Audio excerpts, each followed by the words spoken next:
everyone, it's Arylo here with your weekly love letter, and I'm so super excited to be taping this love letter from you from wine country in California, where I'm actually working on my next book, and I've been chilling out and just having a good time, all of which never would have been possible if I hadn't been able to give up one of the most toxic habits that I had for a good 30 years. You might have this habit as well.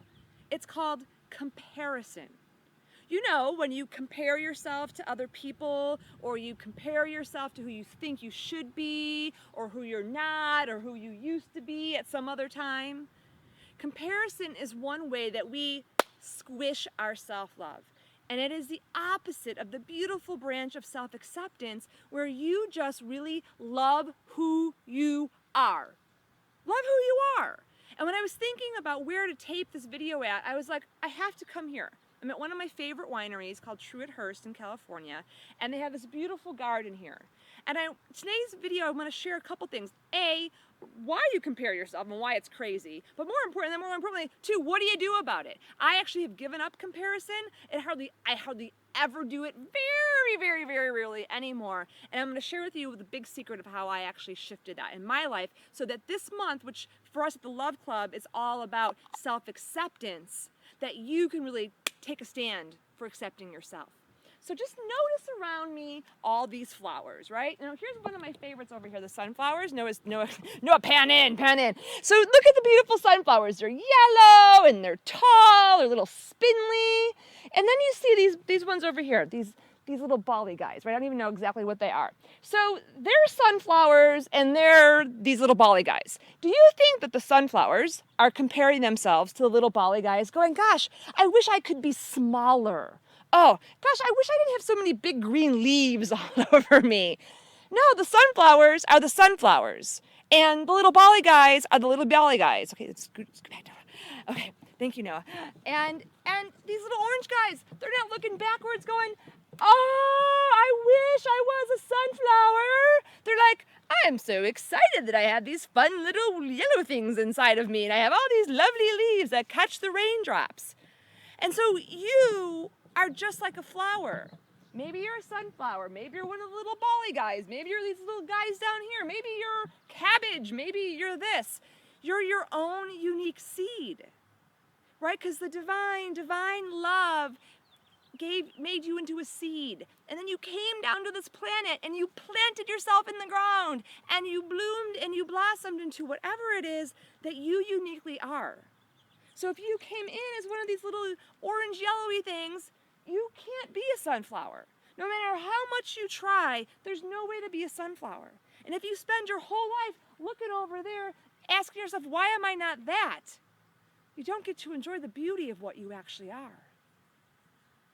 So today, this entire month actually, I invite you, I dare you to stop looking at what you're not and start seeing and accepting who you actually are. Because every time you don't accept who you are, you reject yourself. Every time you compare yourself, you reject yourself. And it doesn't take a brain scientist to know that's not self-love. Okay? So will you do that? All right. And of course, you're invited to join us at the Love Club if you really want to take a stand for that.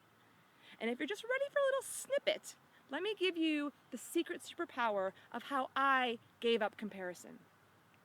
Here's the truth. When you compare yourself to somebody else, what you're actually seeing in them is something that already exists inside of you. It's just not expressed yet. So for example, this little yellow guy might look over and be like, oh, look at his leaves are so open and he's so bright and he's so welcoming.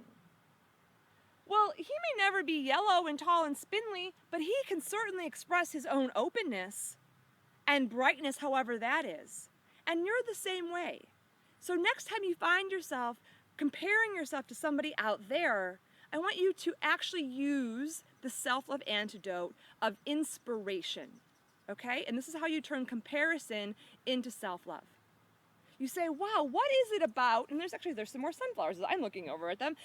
what is it about that person? No, just pan over there for a second. So I'm going to pretend this is a person, right? Okay, here's this person I'm comparing myself to over here. And I look at it and I'm like, so tall and beautiful and slender and colorful. Next time you do that, ask yourself, what is it about this person that is inspiring me? And then find that thing inside of you and recognize it and own it and say, all right, I'm going to express that more as myself. And then here's the double jog dare. You have to reach out and actually tell this person what you appreciate or what inspires you about them. And if you know them in person, you got to do it in person. Like, oh my gosh, you are so inspiring to me because you're so fully expressed as the beauty that is you.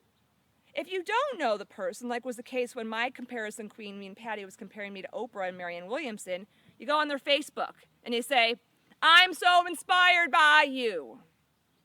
That is how you kill comparison. Had I not transformed my inner mean girl and gotten rid of comparison, I never would have met Amy Ahlers. I wouldn't be writing my next book about the inner mean girl. I wouldn't be living in wine country right now at my friend Shiloh's house, because all these great women I would have been comparing myself to. And that's the cost of comparison. You use love. You lose love. And you lose the ability to be your bright self.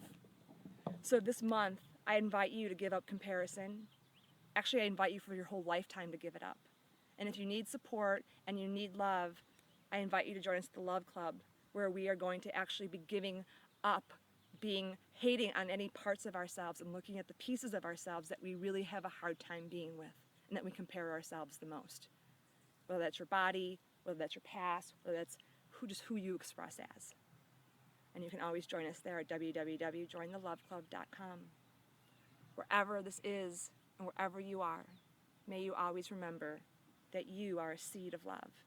And in that divine beauty, you are perfectly, uniquely you.